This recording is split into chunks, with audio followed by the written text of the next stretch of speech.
श्री यमुना रस रानी की जय। समस्त संत हरि भक्तन की जय। श्री सद्गुरु गुरुदेव भगवान की जय। दादा गुरुदेव भगवान की जय। हरिवंश वंश की जय। जय जय श्री राधे श्याम। जय जय श्री राधे श्याम। जय जय श्री राधे श्याम। जय जय श्री हरिवंश। भक्ति भक्त भगवंत गुरु चतुर नाम बपु एक। तिनके पद वंदन किए नासहि विघ्न अनेक। जनक सुता जग जननी जानकी। अतिशय प्रिय करुणा निहार करुणा निधान की। जाके जुगपद कमल नमाहु तासु कृपा निर्मल मति पाहु। मघेश्वरी गृहेश्वरी स्वधेश्वरी सुरेश्वरी त्रिवेद भारतेश्वरी प्रमाण शासनेश्वरी रमेश्वरी क्षमेश्वरी प्रमोद काननेश्वरी ब्रजेश्वरी व्रजाधिपे श्रीराधिके नमोस्तुते। प्रथम श्री सेवक पद सिर नाम। प्रथम श्री सेवक पद सिर नाम। करो कृपा श्री दामोदर मोह पे। श्री हरिवंश चरण रति पाऊं। प्रथम श्री सेवक पद सिर नाम। गुण गंभीर व्यास नंदन जुके। तुव प्रसाद सुजस रस गाऊं। नागरिदास के तुम ही सहायक। रसिक अनन्य प्रति मन भाऊं। प्रथम श्री सेवक पद सिर नाम। प्रथम श्री सेवक पद सिर नाम। श्री हरिवंश श्री हरिवंश श्री हरिवंश चरण शरण। शिव कल साकार क्या कारण कृपा के फलस्वरूप श्री राधा वल्लभ लाल की कृपा के फलस्वरूप आप हम सब यहाँ एकत्रित हुए हैं आज सेवक वाणी की कथा श्रवण हेतु। कल की कथा में हम सब ने षष्ठम प्रकरण तक श्रवण किया था। आज से हम लोग सप्तम प्रकरण प्रारंभ करने जा रहे हैं। तो सप्तम प्रकरण क्या है? श्रीहित रस रीति प्रकरण। तो मूलतः इस प्रकरण में सेवक जी ने कई पद लिखे हैं, कई छप्पे छंद इत्यादि लिखे। इसमें उन्होंने अलग अलग रस तत्वों का वर्णन किया है। किसी किसी छंद में, किसी पद में सखियों का वर्णन, किसी में प्रिया प्रीतम का, किसी में यमुना जी का, किसी में लाल जो, किसी में प्रिया जो, किसी में रास विलास, किसी में नवनिर्मित निकुंज, किसी में कोई उत्सव। तो अनेकों अनेकों रस पदों का वर्णन किया है। तो यहाँ पे ये भी कह सकते हैं कि सेवक वाणी के इस प्रकरण में सेवक जी महाराज ने श्रीमद चतुरासी जी से जो पद हैं उनकी व्याख्या करना प्रारंभ करी है। तो यहाँ पे हम लोग प्रथम पद श्रवण करते हैं। व्यास नंदन जगत आधार जग मगत जग जस सब जग वंदनीय जग भय विहंडन जग शोभा जग संपदा जग जीवन सब जग मंडन जग मंगल जग उद्धरण जग निधि जगत प्रसन्न चरण शरण सेवक सदा सुजय जय श्री हरिवंश। व्यास नंदन जगत आधार। व्यास नंदन नाम सुनते ही हम सब जानते हैं कि व्यास नंदन के कौन है, किन को जानते हैं व्यास नंदन के नाम से? है महाप्रभु जी। तो व्यास नंदन जगत आधार श्री हरिवंश प्रभु के प्रभुत्व को वर्णन करते हुए इस पद में सेवक जी महाराज वर्णन कर रहे हैं। और एक शिष्य का कर्तव्य ही ये होता है कि अपने गुरु की प्रभुत्व हर समय मनाता रहना। फिरे नित्य बन में गावत जुगल सुहाग। अपने गुरु की प्रभुत्व को याद करना, अपने गुरु की कारुण्य को याद करना, उनका स्मरण करना, ये एक शिष्य का परम कर्तव्य, परम उद्देश्य है, जिससे वो बार बार पुलसाता रहता है। यहाँ पे जब सेवक जी की इस पद को हम श्रवण करते हैं तो कथा याद आती है श्री रसिक मुरारी जी के। आप में से किसी ने रसिक मुरारी जी की कथा श्रवण करी है? जिन्होंने करी है हैंड रेज कीजिए अपना। रसिक मुरारी जी को कोई जानता है यहाँ पे? एक सखी जानती है। चलो, कोई नहीं जानता? चलिए आज हम रसिक मुरारी जी की थोड़ा सा श्रवण करते हैं, उनके बारे में कुछ लोग जानते हैं। चलिए, तो रसिक मुरारी जी एक संत हुए उड़ीसा के भूमि में। अब उड़ीसा वो भूमि जहाँ पे कलयुग के भगवान श्री जगन्नाथ महाराज विराजमान है। देखो, भगवान के 4 धाम हैं। 4 धामों में भगवान अलग अलग युग में भगवान ने अलग अलग स्वरूप धारण किया है। और इन 4 धामों में साक्षात लक्ष्मी सहित साक्षात चतुर्भुज श्रीमन नारायण विराजमान है। पहले श्री बद्रिकाश्रम, ये सतयुग के भगवान है। श्री बद्रीनाथ भगवान जो सतयुग के भगवान है।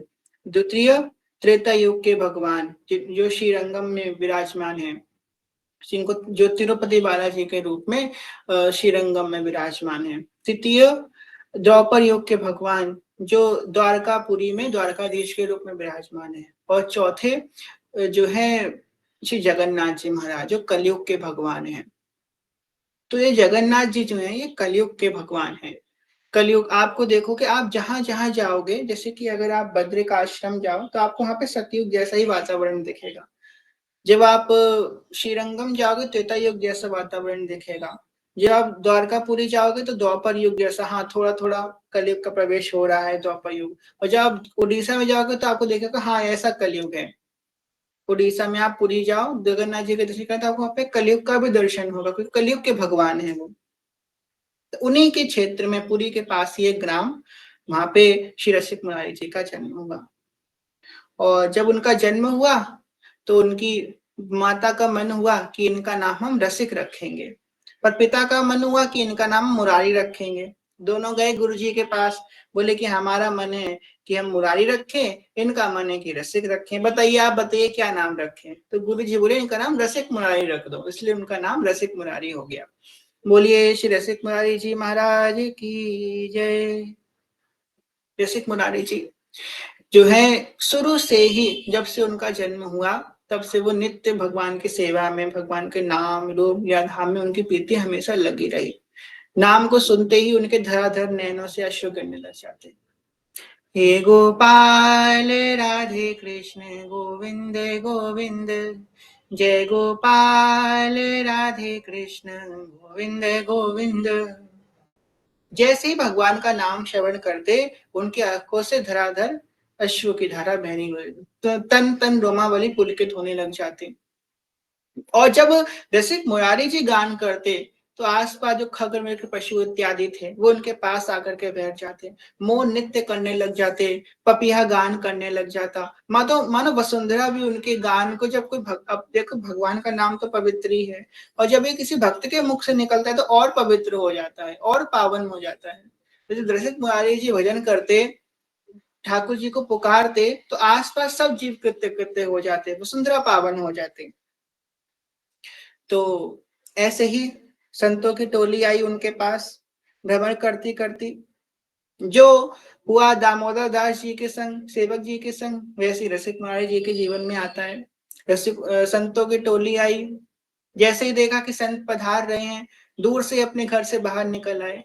देख रहे हैं कि मुद मंगल में संत समाजू, जो जग तीरथ जंगम राजू, कि संत समाज जहां जहां निकलता है तहां तहां अपने संग तीर्थ को ले लेके निकलता है। संत आए, उनका अनुमोदन किया, उनको प्रणाम किया, बैठाया, सेवा इत्यादि करी।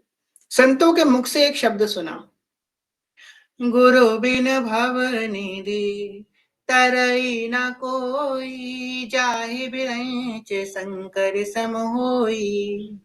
अब ये बात सुनते ही रसिक महाराज जी के हृदय में आ गया कि अब तो मुझे गुरु धारण करने हैं, मुझे गुरुदेव के शरण में जाना है, क्योंकि ठाकुर जी की प्राप्ति गुरु के द्वारा ही निश्चित है। जब गुरु की कृपा होगी तभी ठाकुर जी की कृपा होगी, गुरु ही हमको ठाकुर जी के हाथ पहुंचाएंगे। खोजने नहीं निकले, बस ठाकुर जी का नाम का आश्रय ले लिया। एक दिन ठाकुर जी प्रकट हुए, ठाकुर जी ने प्रेरणा करी कि श्री वृंदावन धाम में आपके सदगुरुदेव भगवान विराजमान है। उनका नाम क्या है? श्री श्यामानंद जी। आप जाएं और उनके शरणागत हो जाएं, और वही आपको प्रिय प्रीतम की रस रीति में आगे बढ़ाएंगे, अग्रसर कराएंगे। जैसे समय बीतता गया, ना जाने कब वृंदावन पहुंच गए, और श्यामानंद राय जी के सामने जैसे ही खड़े हुए जाकर के गुरु पहचान गए, ये सामान्य नहीं है, इनकी तो बस इस वसुंधरा को पावन करने आए हैं, ये अपनी भक्ति के बल से औरों को मुक्त कराने आए हैं। अब भक्त जो होता है वो अपने लिए भजन नहीं करता, भक्त दूसरों के लिए भजन करता है। भक्त जो भजन करता है उसके प्रभाव से आस पास की चीजें पावन हो जाती हैं। आप अगर पुराणों को पढ़ के देखेंगे तो पुराणों में वैष्णव धर्म की जो बेसिक चीजें हैं ना, उनके पालन का इतना इतना महिमा मंडन पुण्य वर्णन किया गया है। अगर कोई व्यक्ति एक बार ऊर्ध्व पुण्य धारण करता है, ऊर्ध्व पुण्य का मतलब हम तिलक लगाते हैं अपने मस्तक में, एक बार ऊर्ध्व पुण्य धारण करने से आपको एक अश्वमेध यज्ञ का फल मिलता है। तो हम लोग दिन में कितने अश्वमेध यज्ञ तो यूं ही कर लेते होंगे, दिन में नहीं करते होंगे तो रोज तो एक अश्वमेध यज्ञ तो हमारा ऐसे ही हो जाता होगा। और जो द्वादश तिलक धारण करती है उनकी तो बात ही अलग है भाई, 12 12 अश्वमेध यज्ञ रोज। अब ठाकुर जी के सामने दंडवत करने से सारे पाप विनाश हो जाते हैं, एक बार भगवान का नाम लेने से हमारा मन इत्यादि इत्यादि, जो वैष्णव धर्म के जो कुछ लक्षण है उनसे बड़ा भारी पुण्य प्रकट होता है। और जो वैष्णव वो तो ऐसे ही पुण्य करता रहता है, उसका कोई हिसाब नहीं है। चित्रगुप्त लिखना भूल जाते हैं, चित्रगुप्त कहते हैं मैं नहीं लिख पाऊंगा, ये तो इतना भारी पुण्य किया जा रहा है, इतने इतने दीपदान करता है कार्तिक में, ये स्नान, ये दान, ये जप, इतना तो वैष्णव करता रहता है, तो उसका पुण्य अमोघ हो जाता है। जब अमोघ पुण्य किसी का हो जाता है तो उसके प्रभाव से उसके आसपास जितने लोग होते हैं वो पावन हो जाते हैं। जैसे कि गंगा मैया का जो पुण्य है वो अमोघ है, वो जहां से जो उनको स्पर्श कर लेता है वो व्यक्ति पावन हो जाता है। ये अमोघ पुण्य का लक्षण है। गुरुदेव समझ गए कि ये जो बालक है कोई सामान्य बालक नहीं है, तो अपना भजन पूरा करने आया है, वसुंधरा को पावन करने आया है। तत्क्षण उनको शरण में ले लिया, 16 अक्षर का महामहिम गोपाल मंत्र प्रदान किया और कहा कि आज से आपका एक ही धर्म है जो मेरा धर्म है। क्या धर्म? मेरे मन में तो यही बड़ो भाव, संतन को देखूं आव तो। बड़े भाव से संत पधारे, उठ कर करूं प्रणाम। बड़े भागते संत पधारे, उठ कर करूं प्रणाम। सेवा करूं भाग मेरे जागे, घर ही में आए चारों धाम। संतन को देखूं आव तो, हाँ मेरे मन में तो यही बड़ो चाव, संतन को देखूं आव तो। जब दीक्षा होती है तो गुरु सेवा बताते हैं कि आपको क्या सेवा करनी है। तो उनको बताया कि आपको बस संतों की सेवा करनी है, और ये बात उन्होंने अपना जीवन बना लिया। कहते हैं कि रसिक मुरारी जी के जो कुटिया थी उसमें भगवान का चित्रपट नहीं रखते थे, किसी का चित्रपट नहीं रखते थे, ना भगवान का ना आचार्य का, बस संतों का चित्रपट, संतों का चन्नामृत। एक एक कलसों में, बहुत सारे कलसों में इन संत का चन्नामृत, इन संत का चन्नामृत, इन संत का चन्नामृत, उन्हीं का तिलक करते थे, उन्हीं को फूल माला, उन्हीं को तुलसी चाहते थे, उन्हीं की आरती, उन्हीं का भोग करते थे, संतों की सिर्फ उपासना करते थे, इतने अनन्य थे। तो एक बार समय आया दंड महोत्सव का। अब दंड महोत्सव के पीछे एक बहुत सुंदर कथा है, आपको सुनाते हैं। जो रसिक महाराज जी के जो गुरुदेव थे श्री श्यामानंद जी महाराज, तो श्यामानंद जी जो है वृंदावन के रज के बहुत अनुरागी थे, रजोप सेवी थे, और सेवा कुंज में विराजमान रहते थे, सेवा कुंज में ही रहते थे वो। ये जो सेवा कुंज की भूमि है, इसने ना जाने असंख्य अरबों जीवों को प्रिया प्रीतम का साक्षात्कार कराया है। ये सेवा कुंज कोई सामान्य स्थल ही नहीं है, ये सेवा कुंज निधि वनराज इन स्थलियों ने प्रिया प्रीतम का साक्षात्कार असंख्य जीवों को कराया है। प्रमाण भी मिलता है और लिखित में और अलिखित में ना जाने कितने लोग हैं जिनको इस भूमि ने जिसको प्रिया प्रीतम का दर्शन कराया है, क्योंकि ये वही भूमि है, ये वही कुंज है जिसमें प्रिया प्रीतम आज भी विलास कर रहे हैं। ने किसी कुंज ठाड़े भये भुजा परस पर श्री राधा वल्लभ मुख कमल ने रखी नयन हरि वंश। गौड़िया संप्रदाय के संत थे श्यामानंद जी महाराज, परंतु निवास श्री सेवा कुंज में करते थे। सेवा कुंज में उनको श्री जी कृपा से सोहनी सेवा मिल गई थी। अब सोहनी सेवा कितनी विशेष है, वृंदावन की रज की सेवा। जब देखो छठ लीला में ध्रुवदास जी महाराज वर्णन कर रहे हैं, वृंदावन में बसते कछो भजन नहीं होए, रज तोड़ माथे लगे पीवे जमुना तोए। सिर्फ रज लेना ही संपूर्ण भजन है।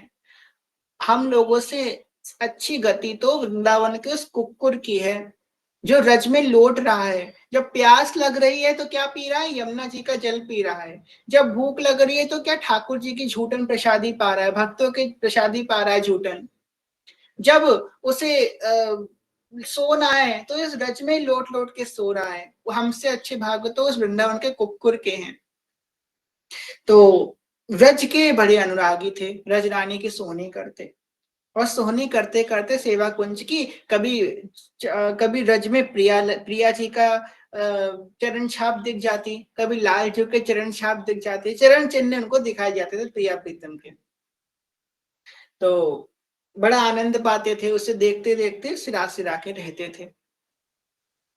अब ये जो सोहनी सेवा है इसकी महिमा क्या है। हम लोगों ने बोरी सखी का वो पद आपने कभी सुना होगा, रोज हम लोग गाते भी हैं अष्टयाम में कि अहो सोहनी सोहनी। भोरी सखी जो है सोहनी की महिमा गा रही है कि सोहनी तुम कितनी महामहिम हो, कितने बड़े भाग हैं सोहनी तुम्हारे कि तुम सखी के हाथ में पकड़ी हो, तुम उन चरणों प्रियालाल के चरणों की रज का स्पर्श कर रही हो। क्या है सोहनी तुम्हारी महिमा। हम लोग देखते हैं स्वामी में श्लोक भी आता है, स्टार्टिंग में ही आता है, यत किंकिरीश भौष खलका कुवारी नित्यम परस पुरुष शिखंड मौले तस्या कदारस निदे विश्वांग सत के लिकुंज भवनांगज मांजिन श्याम। मार्जिन, मांजिन का मतलब मांजना, मतलब सोहनी लगाना। ठाकुर सखियों के चरणों में प्रणाम कर रहे हैं, सखियों मुझ पे कृपा करो कि मुझे श्री जी के निकुंज महल में सोहनी सेवा दे दो। ये ठाकुर जी की इच्छा है कि श्री जी के निकुंज महल में सोहनी सेवा मिल जाए। वो सेवा श्री श्यामानंद राय जी को सेवा कुंज में मिल गई, सोहनी सेवा करते और सोहनी सेवा करते करते श्री हित अली, क्योंकि ये जो सेवा कुंज है ये हित सखी का कुंज है, हित अली का कुंज है। तो हित अली से प्रार्थना करते, हे हित अली कृपा करो कि सोहनी करते करते किसी दिन प्रियालाल मुझे दिख जाए, प्रियालाल का दीदार हो जाए, प्रियालाल से नैन लड़ जाए, दूर से एक झलक दिख जाए प्रिया प्रीतम की, कभी मुझ पे कृपा करो हे हित अली। हे हित सखी कृपालु सुनो अब, हे हित सखी कृपालु सुनो अब, तुम तो श्रेष्ठ सभी सखियन में। श्री हित अली जो कृपालु सुनो अब, प्यारी तुम तो श्रेष्ठ सभी सखियन में। उमड़त रस पयोदी अखियन में, सब पर सहज कृपा रस भोरी, सब पर सहज कृपा रस भोरी, टेर रही दुखियन में। उमड़त रस पयोदी अखियन में।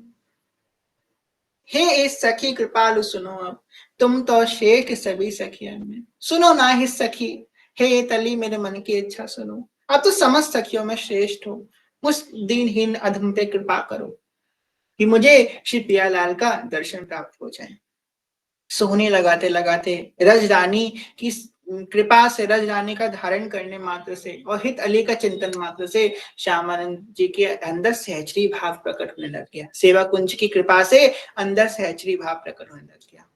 अब प्रिया जी की इच्छा हो रही है, प्रिया जी चाहती हैं दर्शन देना श्यामानंद राय जी को, पर प्रिया प्रीतम चाह करके भी कृपा नहीं कर सकते हम पे, जब तक सखियों की कृपा नहीं होगी। जब तक सखियां नहीं चाहेंगी तब तक प्रिया प्रीतम चाह करके भी हम पे कृपा नहीं कर सकते। प्रिया जी ने सोचा कि जो हमारी श्यामा सखी है ये कितनी अच्छी सेवा करती है, कितनी सोहनी सेवा कर रही है सेवा कुंज में। प्रिया जी ने सोचा कि मैं कैसे इसका दर्शन करूं, कैसे करूं। तो प्रिया जी ने अपने नूपुर का एक घुंघरू निकाल के सेवा कुंज के एक सघन कुंज के बीच ऐसे डाल दिया रात के समय। कोई देखा नहीं, धीमे से प्रिया जी ने घुंघरू निकाल के सेवा कुंज में फेंक दिया। और प्रिया जी फिर रास में चली गई। फिर रास के बाद जब संध्या आरती का समय हुआ, सखियां उनको बेदी में बैठाने लग गईं। अब सखियां इतनी सेवा में परंगत है कि प्रिया जी के नूपुर का एक छोटा सा घुंघरू भी अगर इधर हो जाए तो सखियां समझ जाती हैं। आरती इत्यादि हुआ, भोग हुआ। उसके बाद प्रिया जी से सखी ललिता सखी ने देखा। ललिता जी बोली, ये प्रिया जी आपके चरणों की नूपुर का एक घुंघरू कहीं चला गया है, कहाँ गया कहाँ गया। ढूंढते ढूंढते ढूंढते ढूंढते देखने लगी, कहाँ गया इनके नूपुर, कहाँ गया, नहीं मिला। अब ललिता सखी बड़ी परेशान हो गई। अब नूपुर नहीं होगा तो नूपुर का घुंघरू चला गया, प्रिया जी रास कैसे करेंगी। तो ललिता सखी बोली कि सेवा कुंज में सोहनी कौन लगाती है। तो विशाखा सखी बोली कि श्यामा सखी है, वो सेवा कुंज में सोहनी की सेवा करती है। बोली ठीक है, तो श्यामा सखी के पास ही वो घुंघरू होगा शिव प्रिया जी का। अब देखो यहाँ पे प्रिया जी के जो आभूषण है ना वो अप्राकृत है। नयो नेह नव रंग नयो रस नवल श्याम वृषभानु किशोरी, नव पीतांबर नवल चूनरी नई नई बूंदन बीजत गोरी, नव भूषण नव मुकुट विराजत नई नई उरप लेत थोरी थोरी। नव भूषण नव मुकुट विराजत, प्रिया जी के अंगों का एक एक भूषण, एक एक आभूषण सखी स्वरूप है, हित स्वरूप है। वो कोई प्राकृत नहीं है, सब कुछ अप्राकृत है। तो ललिता सखी ने क्या किया, एक बूढ़ी अम्मा का वेश धारण किया और श्यामानंद जी के पास गई, श्यामा सखी के पास। बोली कि बाबा मेरी बहू को चंदन को एक घुंघरू, नूपुर को एक घुंघरू कहीं खो गयो है, का तो के पास वो घुंघरू है। अब श्यामानंद राय जी तो संत हैं, झूठ तो बोल नहीं सकते। तो बोले हाँ हाँ मैया मेरे पास ही तो घुंघरू है। तो बोले लाला मुझे दे दे, मैं अपनी बहू को दे दूंगी। तो बोले कि मैं तुम पे विश्वास नहीं करता, क्या पता तुम झूठ बोल रही हो। एक काम करो अपनी बहू को यहाँ पे लेकर के आओ और उसके चरणों मुझे दिखाओ। अगर घुंघरू और वैसे ही घुंघरू लगे होंगे तो मैं तुमको घुंघरू दे दूंगा, वरना मैं घुंघरू नहीं दूंगा। चातुर्य चतुरा माधुर्य मधुरा। ध्रुवदास जी महाराज जब श्री प्रिया जी की नामावली का वर्णन करते हैं तो उसमें एक श्री प्रिया जी का नाम है चातुर्य चतुरा। जो प्रिया जी है वही प्रिया जी की सहचरियां हैं। हम जिसकी उपासना करते हैं वैसे बन जाते हैं। जैसे कि जब श्री संप्रदाय में दीक्षा होती है तो विष्णु भाव से होते हैं। तो श्री सुबह दीक्षा के वक्त आपके कंधे पे शंख चक्र का चिन्ह धारण कराया जाता है। रामानुज संप्रदाय में धनुष बाण का चिन्ह, मतलब जैसे कि जो नारायण के उपासक है वो उनको सेम टू सेम नारायण जैसे ही दिखते हैं वो जब लोक में जाते हैं वैकुंठ में। जो श्री राम जी के उपासक है वो same to same Ram ji जैसे दिखते हैं जब साकेत में जाते हैं। जो ठाकुर जी के उपासक है वो सेम टू सेम ठाकुर जैसे दिखते हैं जब गोलोक में जाते हैं। ऐसे ही जो श्री प्रिया जी के उपासक हैं वो सेम टू सेम प्रिया जैसे दिखते हैं जब वो नौनिवृत्त निकुंज में जाते हैं। तो हम सबको जो स्वरूप मिलेगा वो as it is Priya ji जैसा ही दिखेगा। प्रिया जी और सखियों में कोई भेद नहीं है, एक गाय मात्र भेद नहीं है, एक जैसी दिखती हैं प्रिया जी के लिए, एक जैसी। तो जब बोले कि भैया आप जो है लेकर के आओ अपनी बहू को तो हम देंगे। बड़ी परेशान हो गई लता सखी ने खूब युक्ति लगाई कि नहीं, अब प्रिया जी चातुर चतुरा है तो सखी भी चातुर चतुरा, सखी के अंदर ही भाव आ ही जाता है। यहाँ पे तो एक पद आता है कि सखी जो है प्रिया प्रीतम की गुरु है और प्रिया प्रीतम सखी के गुरु हैं। हम लोगों ने तो सब में गाया ना, ये हित सखी सजनी हमें सिखावत केली को। हित सजनी सिखा रही है प्रिया प्रीतम को कैसे केली करनी है। जब प्रिया प्रीतम महाप्रेम की उन्मत्तता में मत्त होते हैं तो सखी ही उनको शुद्ध कराती है कि हे प्रियाजू हे लालजू इस उन्मत्तता से बाहर निकलो, शुद्ध लो, प्रियाजू सचेत हो। इस प्रकार उनको सचेत करवाती है। ये सखियों की, ये अलियों का ही कार्य है। तो बहुत प्रयास करते हैं लता सखी, नहीं मानती हैं श्यामा सखी ने अपनी बहू को लेकर के आओ। श्यामानंद जी कहते हैं बहू को लेकर के आओ। तो ललिता सखी जाती हैं प्रियाजू के पास, कहती हैं प्रियाजू वो श्यामा सखी तो बड़ी चतुरा हो गई है, मेरी बात नहीं मानेगी, आपको अब जाना ही पड़ेगा। प्रिया जी तो वैसे वैसे मंद मंद मुस्कान, तुमको जाना था श्यामा सखी का, अच्छा सखियों का आदेश हो गया है। पता है हमारी प्रिया जी इतनी भोली भाली हैं, जैसे कि आप और हम लोग हैं, हम लोग के मन में कोई इच्छा होगी हम लोग तुरंत बोल देते हैं, ये मन है हमारे ये करने का ना। प्रिया जी इतना सकुचाती रहती हैं, बोलती नहीं है। अगर प्रिया जी का किसी से मिलने का मन भी होगा ना, किसी को दर्शन देने का मन भी होगा तो भी नहीं जाएंगी, जब तक सखियां उनसे नहीं कहेंगी कि जाओ प्रिया जी दर्शन दे दो उसको जाकर के, तब तक प्रिया जी दर्शन नहीं देंगी। इसलिए प्रथम सखियन के शरणाओ, सखियों की कृपा जब होगी, जब सखियां कह, और प्रिया जी का अगर मन भी नहीं होगा और सखियों ने कह दिया कि जाओ इसको दर्शन दे दो, तो प्रिया जी तुरंत चली जाएंगी। ये सखियां बस हम पे कृपा कर दें। ये हित अली, ललिता जो, विशाखा जो, चंपक लता जो, ये अष्ट सखियां, अष्ट मंजरियां, इनमें से कोई भी एक सखी हम पे कृपा कर दे तो प्रिया प्रीतम साक्षात प्रकट हो जाएंगे। और हम किसके कुंज की अली हैं? हम श्री हित अली के हित सजनी के कुंज की सखियां चली हैं। प्रियाजू तैयार हो जाती हैं और जाती हैं श्यामा सखी के सामने, श्यामानंद जी के सामने, बोलती देख सखी मेरे चरणों की नूपुर। श्यामानंद जी देखते हैं, कहते हैं बार बार देख देख वृंदा विपिन धर धर डारे नैन। प्रिया जी को दीदार करते, प्रिया जी का दर्शन करते हैं और प्रिया जी से कहते हैं प्रिया जी अब आपने दर्शन दे दिया, आपने इतनी बना दी है, तब आगे की भी बना दो। प्रिया जी कहती हैं ओ सखी अब तो को और क्या चाहिए, मैंने तो दर्शन दे दी, तो ये दर्शन की अभिलाषा थी। तो रामानंद जी कहते, श्यामानंद जी कहते हैं कि जो संत भक्त होते हैं वो आपका एक दर्शन मांगते हैं, पर सहचरी तो आपकी सेवा मांगती है, मुझे अपनी सेवा की अधिकारी नहीं बनाई है श्री प्रिया जी। तो प्रिया जी चरण आगे करती हैं, उनको इशारा करती हैं, तो श्यामानंद जी अपने हाथों से वो नूपुर, वो घुंघरू प्रिया जी के नूपुर में फिट करते हैं, लगाते हैं। और जैसे ही प्रिया जी अपने उस घुंघरू का निशान श्यामानंद जी के मस्तक पे बना देती हैं। जैसे कि आपने कई कई गौड़िया मठ के तिलक देखे होंगे, किसी की यू शेप होता है, नीचे तुलसी पत्र होता है और बीच में बिंदी भी होती है। वो जो बिंदी थी वो श्यामानंद राय जी के मस्तक पे प्रिया जी के नूपुर बना जा करके, नूपुर प्रिया जी ने अंकित कर दिया। जब वो अपने गुरुदेव के पास गए दौड़ते दौड़ते कि गुरुदेव, बड़े खुश हुए कि मैं गुरु जी को बताऊंगा जा करके, तो गुरुजी के पास गए जा बताने के लिए। तो गुरुजी ने जैसे ही देखा उनका मस्तक, बोले ये क्या तुमने किया, तुमने अपने आचार परंपरा का तिलक बदल दिया, एक ऐसा तिलक धारण कर रहे हो तुम। तो बोले कुछ बोल पाते उससे पहले ही वो उनके गुरुदेव ने उनका तिलक मिटाने में लग गए। बोले कि प्रिया जी ने स्वयं अपने नूपुर इसमें अंगूरे मस्तक पे अंकित किया है, ये जो है मैंने अपने मनमाने से नहीं किया है। उन्होंने कि मैं तुम्हारी बात का विश्वास नहीं करता, प्रमाण दो। अब प्रेम का प्रमाण कैसे दिया जा सकता है भाई, प्रेम तो बस अनुभव की वस्तु है, करके देख लो तो पता लग जाएगा कैसा होता है। श्री कृष्ण का प्रेम कैसा होता है बस करके देख लो, उसका कोई प्रमाण नहीं है कैसा होता है। श्यामानंद जी चुप चुप बैठे, उनके सदगुरुदेव भगवान ने खूब रगड़ा, खूब माथा। सारे संत महात्मा सारे संत महात्मा जितने थे वो सबको विश्वास हो गया कि श्यामानंद जी के मस्तक पे प्रिया जी का ही नूपुर है, पर गुरुदेव को पता नहीं, विश्वास नहीं हो रहा, क्या ठाकुर जी की लीला। उन्होंने खूब प्रयास किया, बार बार मस्तक रगड़ा, पानी से धोया कि मिट जाए, नहीं मिट रहा। फिर उन्होंने इतना रगड़ा कि श्यामा जी के मस्तक से खून बहने लग गया। जब खून बहने लग गया तो प्रिया जी ने लाल जो के एक सखा को भेजा श्यामानंद जी के पास, श्यामानंद जी के गुरुदेव के पास।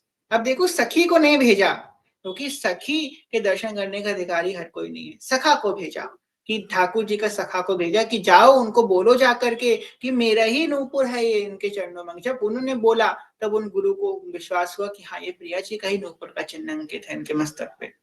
जब ये बात हो गई तब उनको बड़ी ग्लानि हुई कि हाँ मैंने अपने शिष्य पे इतना बड़ा वो अपराध कर दिया, अब मैं क्या करूं, हाथ भी नहीं जोड़ सकते, क्योंकि गुरु, माता और पिता अगर अपने बालक के सामने, अगर गुरु अपने शिष्य के सामने हाथ जोड़ दे या माता पिता अपने पुत्र पुत्री के आगे हाथ जोड़ दे तो उसी क्षण उसका सारा पुण्य नष्ट हो जाता है। तो ऐसा हमको कोई भी कर्म नहीं करना चाहिए जिसकी वजह से हमारे गुरुदेव या हमारे माता पिता हमारे सामने करबद्ध हो, मतलब हाथ जोड़ने के नौबत आए। बोले मन में सोचे कि अगर मैंने इनके सामने हाथ जोड़ के माफी मांगी तो इनका पुण्य नाश हो जाएगा, मैं क्या करूं। बड़े संतों की सभा बैठी। संतों की सभा ने डिसाइड किया कि अब श्यामानंद जी के जो गुरुदेव है उनको इस सजा के बदौलत, इस दंड इनको ये मिलेगा कि वो 1 महीने तक नित्य भगवान का कीर्तन करें, भगवान का नाम जप करें, सेवा करें और संतों का भंडारा करें। ये बात निर्धारित करी गई। बोले ठीक है। श्यामानंद राय जी वहां पे उपस्थित हो गए। बोले कि गुरु की प्रत्येक संपत्ति पे शिष्य का अधिकार है, गुरु की प्रत्येक संपत्ति पे शिष्य का अधिकार है। बोले हाँ, तो इनके दंड पे भी मेरा अधिकार होगा। दंड इनको मिला पर पालन मैं करूंगा। और श्यामानंद जी ने कहा कि मैं जो है नित्य भगवान का सेवा पूजा जो कुछ बताया, कीर्तन इत्यादि भंडारा मैं करूंगा इनका। अब वो 1 महीने बोला गया था, पर उन्होंने 1 महीने नहीं 1 साल तक नित्य दंड उत्सव मनाया और इसको बोला गया दंड उत्सव। यहाँ पे एक बात हम देखें, गुरु के प्रत्येक संपत्ति पे शिष्य का अधिकार होता है, बस हम शिष्य बन जाएं। हमारे गुरु की संपत्ति क्या है? श्री प्रिया प्रीतम, लाडली लाल, वृंदावन धाम, रजरानी रसरानी, नित्य बिहार हमारे गुरु की संपत्ति है। हम उसके अधिकारी बन जाएंगे, सिर्फ हम शिष्य बन जाएं, इतने होने मात्र से। तो ये थी इस दंड महोत्सव की कथा। तो श्यामानंद राय जी दंड महोत्सव करते थे।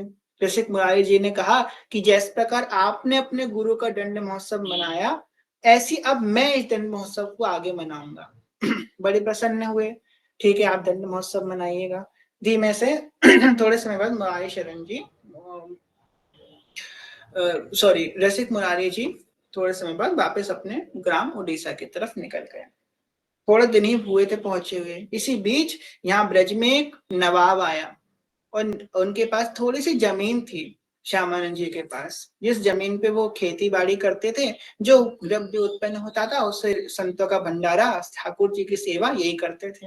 एक नवाब आया, उसने बलपूर्वक क्या किया, दुष्ट प्रवृत्ति का था, बलपूर्वक श्यामानंद जी की संपूर्ण संपत्ति को हड़प लिया।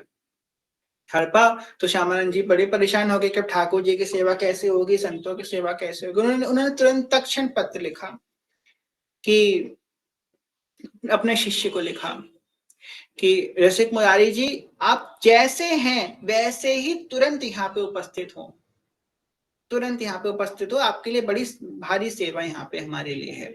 जैसे इनको पत्र मिला, कहते हैं कि वो भोजन कर रहे थे, जैसे गुरु का पत्र मिला कि जैसे हैं वैसे ही आ जाएं, तो मुख मुख भी झूठा था, हाथ भी झूठे थे, हाथ तक नहीं धोए, मुख तक नहीं पोछा, बस ऐसे झूठे हाथ झूठे मुंह घोड़े पे सवार होकर नित्य निकल गए अपने गुरुदेव के पास। जब गुरु जी के सामने खड़े तो गुरु जी बोले, ये क्या हालत बना रखी है आपने, झूठा मुंह झूठे हाथ।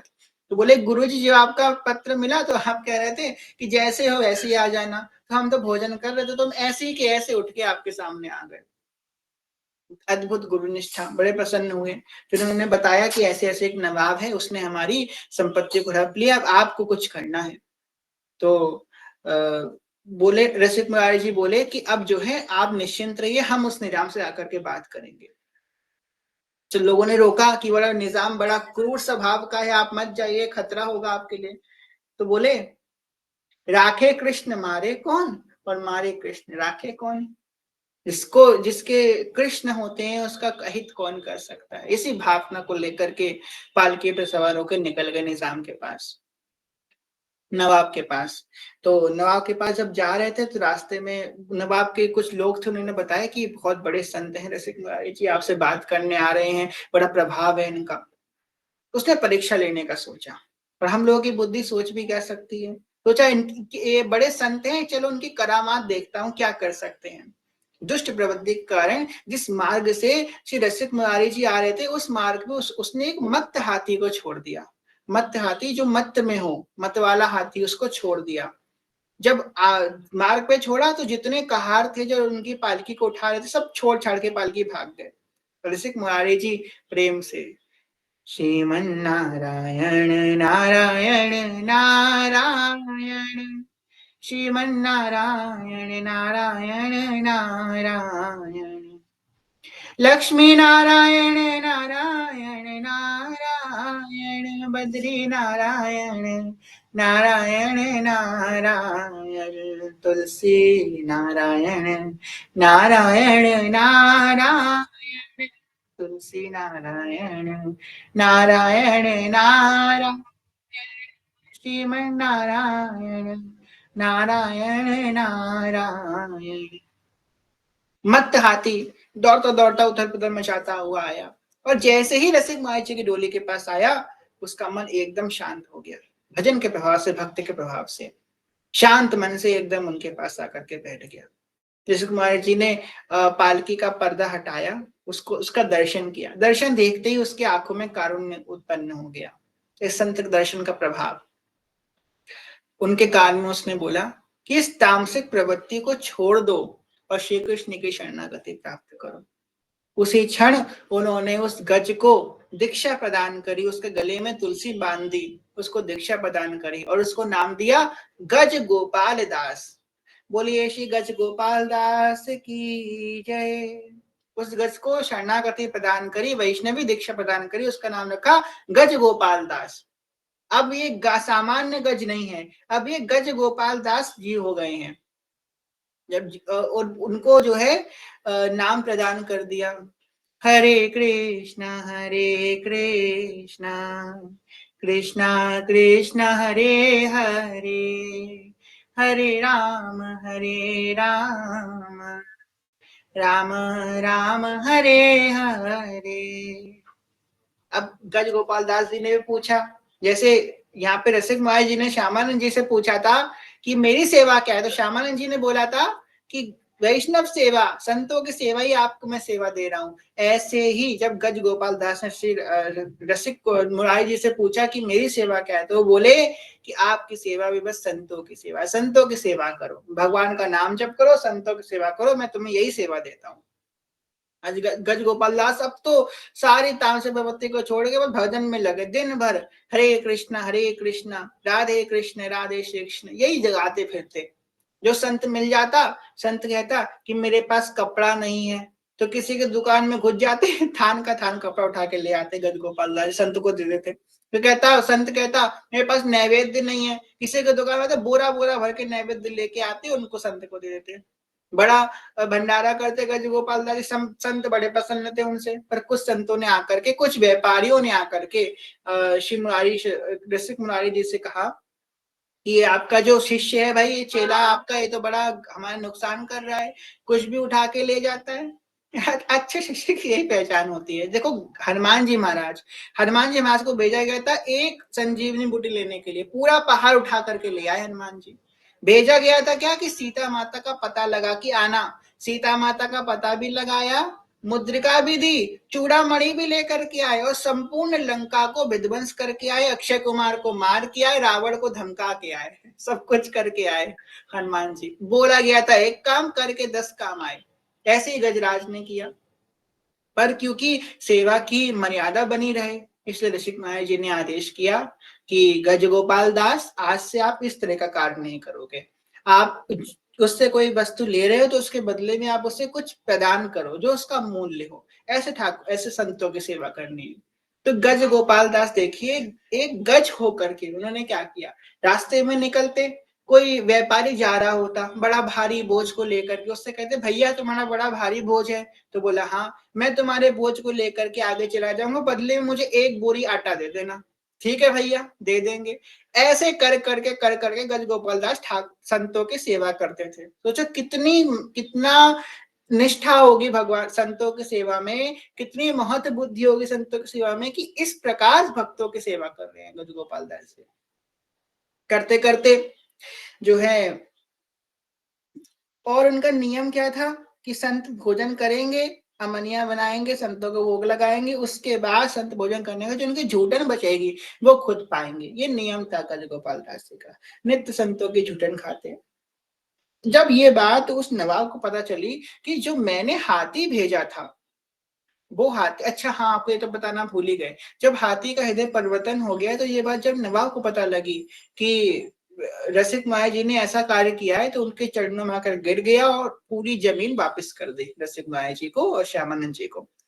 अब जब नवाब को पता लगा कि जो मैंने मत्त हाथी भेजा था वो तो रसिक मुरारी जी का चेला हो गया है, बड़ा करामाती हो गया है, जो चाहो वो कर देता है, बड़ा विद्वान हो गया है, ये हाथी तो वापस मेरे पास आ जाना चाहिए, ये हाथी तो मेरे अंदर रहना चाहिए।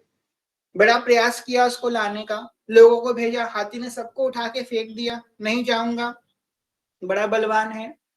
तो किसी ने उससे कही कि जो रसिक मुरारी जी हैं वो संत वेश का बड़ा आदर करते हैं, आप किसी व्यक्ति को संत वेश धारण करके रसिक मुरारी जी के सामने भेजना, बस बेस मात्र का, वो इतना आदर करते हैं संत का, भेजना, उनसे कह देना वो आपको गज गोपाल दास दे देंगे। कोई व्यक्ति गया संत का वेश धारण करके, यद्यपि मुरारी रसिक मुरारी जी को पता लग गया कि ये जो व्यक्ति ढोंग कर रहा है संत वेश का, तथापि उन्होंने संत के वेश का मान रखने के लिए ये बात कर दी। जैसे कि हनुमान जी महाराज, अक्षय कुमार आया, हनुमान जी ने मान गिराया, इंद्रजीत आया, टिक नहीं पाया, परंतु इंद्रजीत ने जब ब्रह्मास्त्र का आवाहन किया तब हनुमान जी महाराज बंद गए। तो वो ब्रह्मास्त्र के अधीन नहीं है, साक्षात रुद्र हैं हनुमान जी महाराज। सुबह पवन सुत पावन नामो, अपने बस करी राखे रामो, उनके बस में रहते हैं श्री रामचंद्र भगवान हनुमान जी के। तथापि सिर्फ और सिर्फ ब्रह्म अस्त्र की मान रखने के हेतु तो हनुमान जी महाराज अपने आप को बंदोबस्त में बांध लिए। ऐसे ही श्री रसिक मुरारी जी ने सोचा कि जो है संत वेश का आदर रखना है, कहा कि गज गोपाल दास कह दीजिए, आप उस नवाब को दे दिया। गज गोपाल दास जी गए, अब नवाब से बड़ा बड़ा भंडारा, बड़े बड़े पकवान गज गोपाल दास जी के सामने रखता, पाओ बड़े प्रेम से, गोपाल दास जी एक अन्न का दाना भी नहीं पाते। क्यों? क्योंकि अब नियम ले लिया है, दीक्षा वैष्णव हो गए हैं, दीक्षा ले लिया है कि मैं साधु की झूठन के सिवा और कुछ पाऊंगा ही नहीं। गज गोपाल दास जी ने अब इतना अन्न सामने रखा है, इतना नैवेद्य रखा है, टच भी नहीं कर रहे, स्पर्श भी नहीं कर रहे हैं, पाऊंगा तो संतों की झूठन ही पाऊंगा। एक दिन हुआ, 2 दिन हुआ, 3 दिन हुआ, नवाब को बड़ा चिंता होने लगी कि क्या होगा इस गज का, गज होने के बावजूद 3 दिन से भूखा, इसने एक अन्न नहीं पाया है, क्या करो, क्या होगा इसका। तो लोगों ने सुझाव दिया कि गंगा जी की धारा के मध्य इनको खड़ा कर दो, कुछ नहीं होगा, जब धारा आएगी, प्रवाह आएगा तो थोड़ा थोड़ा पानी तो पी लेगा, कम से कम जल पान तो करेगा। जल पान के उद्देश्य से गंगा जी की मध्य धारा के बीच में गज गोपाल दास जी को रख दिया गया। गज गोपाल दास जी ने एक बूंद जल ग्रहण नहीं किया, क्योंकि वो संतों का चरणामृत नहीं था, संतों का प्रसाद ही नहीं था। और देखते ही देखते, जय राधे गोविंदा, मन भजले हरि का प्यारा नाम है, जय राधे गोविंदा, मन भजले हरि का प्यारा नाम है, नंदलाला हरि का प्यारा नाम है, गोपाला हरि का प्यारा नाम है, जय राधे गोविंदा, मन भजले हरि का प्यारा नाम है, राम कृष्ण हरि विठ्ठल विठ्ठल, राम कृष्ण हरि विठ्ठल, राम कृष्ण हरि विठ्ठल विठ्ठल, राम कृष्ण हरि विठ्ठल, राम कृष्ण हरि विठ्ठल, जय राधे गोविंदा, मन भजले हरि का प्यारा नाम है, जय राधे गोविंदा, गोपाला हरि का प्यारा नाम है। इस प्रकार ठाकुर जी को याद करते ही करते करते करते उन्होंने अपने प्राण श्री कृष्ण चरण अर्पणमस्तु, श्री ठाकुर जी के चरणों में अपने प्राण निछावर कर दिए, परंतु अपने व्रत को नहीं छोड़ा। हम लोग थोड़ी सी अनुकूलता के लिए सब कुछ त्याग कर देते हैं, अपने धर्म का त्याग कर देते हैं, स्वरूप का त्याग कर देते हैं, अपने अस्तित्व का त्याग कर देते हैं, अपनी वैष्णवता का त्याग कर देते हैं थोड़े से सुख के लिए। पर गोपाल दास जी ने अपने प्राण निछावर कर दिए, पर एक बूंद जल भी ग्रहण नहीं किया, क्योंकि ये संतों की प्रसादी नहीं थी। ऐसी निष्ठा हमारे अंदर होनी चाहिए।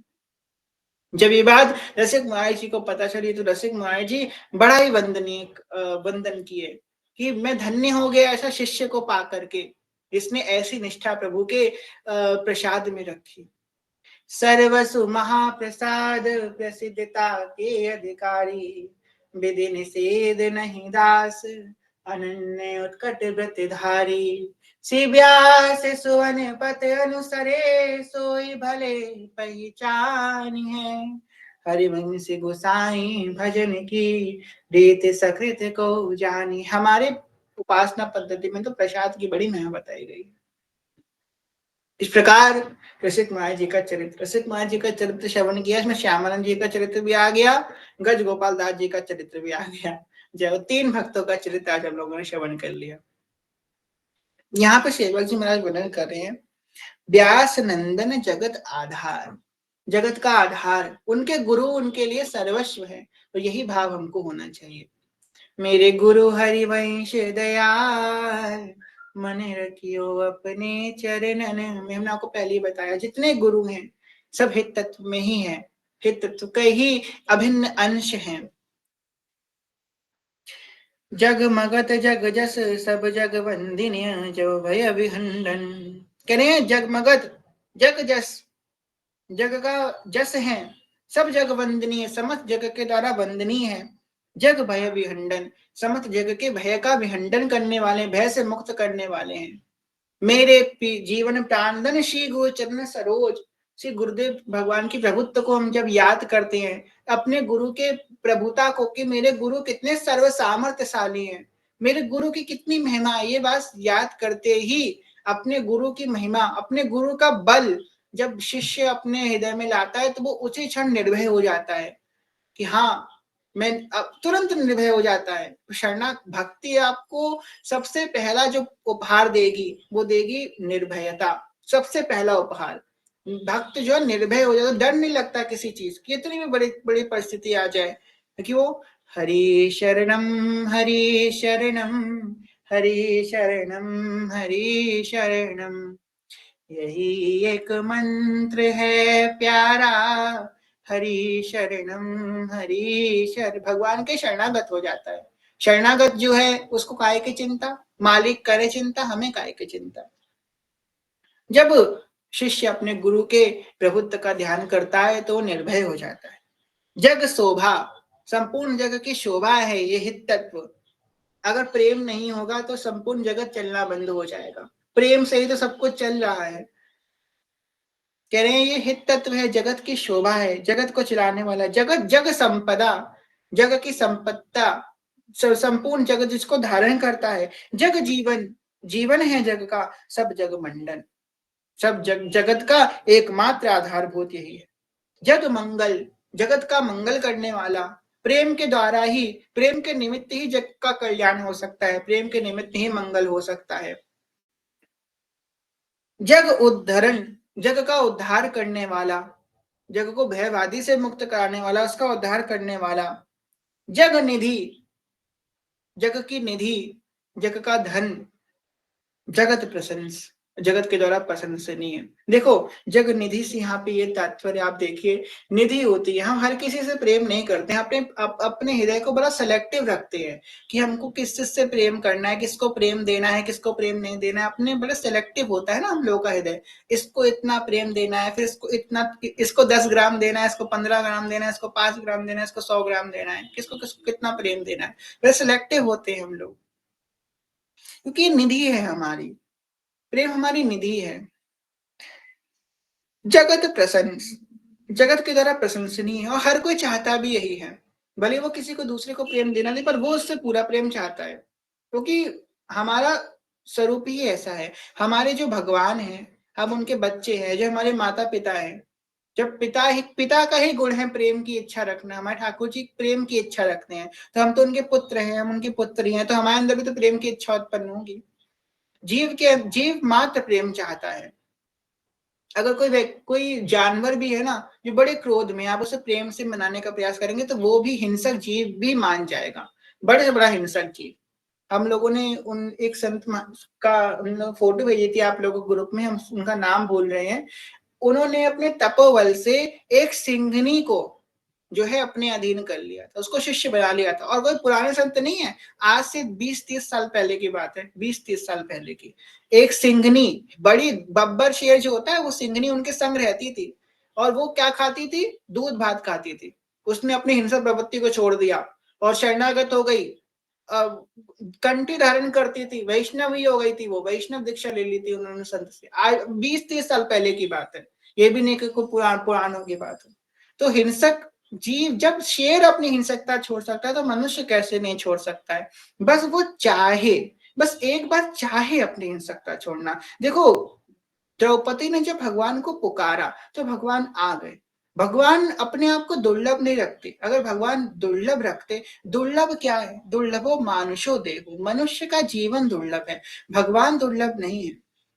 भगवान अपने आप को दुर्लभ रखते तो इतने वेद पुराण भगवान ने अपने आप को प्रकाशित ना होने देते। भगवान अपने आप को दुर्लभ रखता ही नहीं है, बिल्कुल नहीं रखा दुर्लभ, बहुत सुलभ है भगवान। बस वो ये चाहते हैं कि बस आप एक बार उनकी तरफ बढ़ना चाहो, आप बस चाहो उनकी प्राप्ति, चाहने से ही भगवान मिल जाएंगे।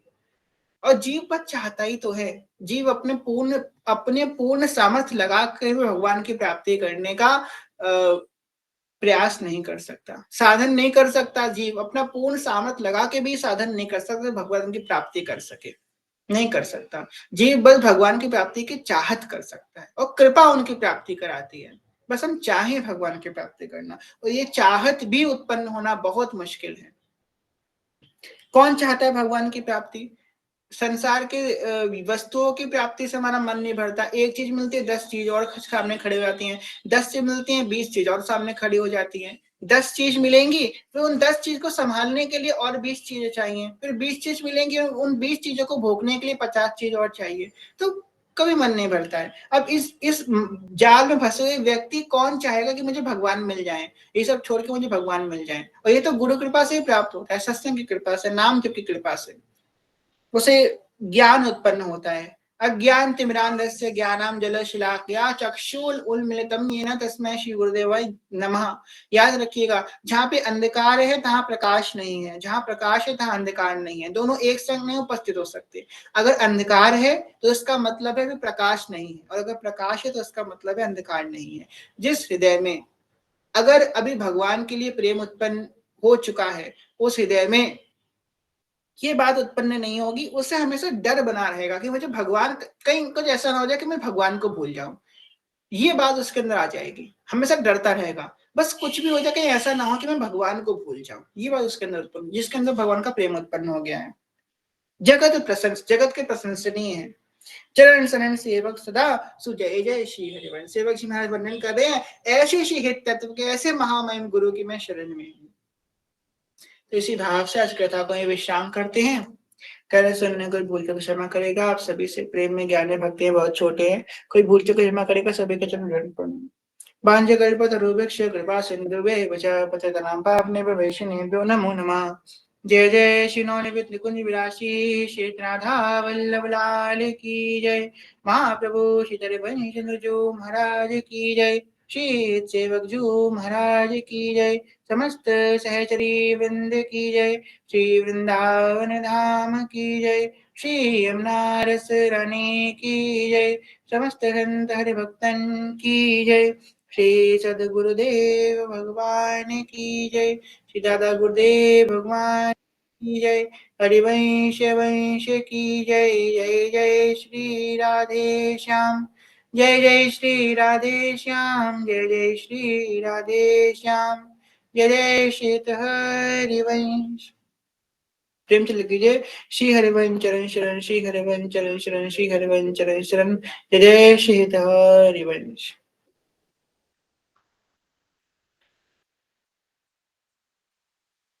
पद्म पुराण में एक श्लोक आता है कि पूरी पृथ्वी को, जितनी पृथ्वी है ना, पूरी पृथ्वी को सोने की चादर से चढ़ा करके, पूरी पृथ्वी को सोने की चादर से चढ़ा करके, उसमें हीरे और नीलम जड़वा करके, कोई व्यक्ति अगर इतनी पूरी पृथ्वी को सोने की चादर चढ़ा करके, हीरे जड़वा करके किसी को, किसी ब्राह्मण को दान देता है, किसी मुनि को दान देता है, तो उससे जो पुण्य मिलेगा, उससे 10 गुना ज्यादा पुण्य उस व्यक्ति को मिल जाएगा जो किसी एक व्यक्ति को भगवान के भजन में लगा देगा। इतनी महिमा है किसी एक व्यक्ति को भगवान के भजन में लगा देने का। पृथ्वी दान कोई कर सकता है, घर तो दान कर नहीं सकते अपना, पृथ्वी कहाँ दान करने जाएंगे, और वो भी स्वर्ण से जड़वा करके इत्यादि करके, उसका 10 गुना ज्यादा फल। सोचो, एक जीव को भगवान के भजन में लगाने, कितनी महिमा है भजन की। तो कथा को ये विश्राम करते हैं। आप में से अगर कोई प्रश्न हो तो हैंड रेज कर दीजिएगा, वरना फिर हम लोग जो है श्री जी को शयन कराएंगे।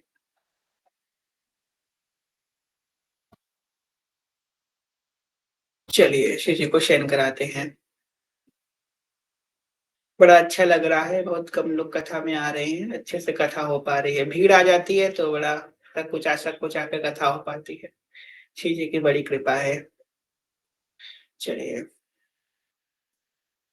अखियों में नींद भरे आई, प्रिया प्रीतम जो के नैनन में नींद भरे आई, प्रिया प्रीतम जो के कौने किशोरी जू को दूध पिलावे, कौन मेरे ठाकुर जी को दूध पिलावे, और कौन खवावे मलाई, प्रिया प्रीतम जो को नैनन में नींद भरे आई, प्रिया प्रीतम जो के मैया किशोरी जो को दूध पिलावे, मैया मेरे ठाकुर जी को दूध पिलावे, और बाबा खवावे मलाई, प्रिया प्रीतम जू को नैनन में नींद भरे आई, प्रिया प्रीतम जू के कौने किशोरी जू की सेज सजावे, कौन मेरे ठाकुर जी की सेज सजावे, और कौन ढुलावे पंखा, प्रिया प्रीतम जू को नैनन में नींद भरे आई, प्रिया प्रीतम जू के ललिता विशाखा सखी सेज सजावे, सजनी जुडुलावे पंखा, प्रिय प्रीतम जू को नैनन में नींद भरे आई, प्रिय प्रीतम जू के कौने किशोरी जू के चरण दबावे, कौन मेरे ठाकुर जी के चरण दबावे, और कौन करे सेवकाई, प्रिया प्रीतम जू के कौन करे गुण गाई, प्रिया प्रीतम जू के नैनन में नींद भरे आई, प्रिया प्रीतम जू के लाल जू किशोरी जू के चरण दबावे, सखिया मेरे ठाकुर जी के चरण दबावे, और गुरु अली करे सेवकाई, प्रिया प्रीतम जू के गुरुवर करे गुण गाई, प्रिया प्रीतम जू के नैनन में नींद भर आई, प्रिया प्रीतम जू के लाडली किशोरी जू के सुंदर मेरे ठाकुर जी के प्यारी किशोरी जू के प्यारे मेरे ठाकुर जी के अखियां अब भारी हो आई, प्रिया प्रीतम जू के नैनन में नींद भर आई, प्रिया प्रीतम जू के।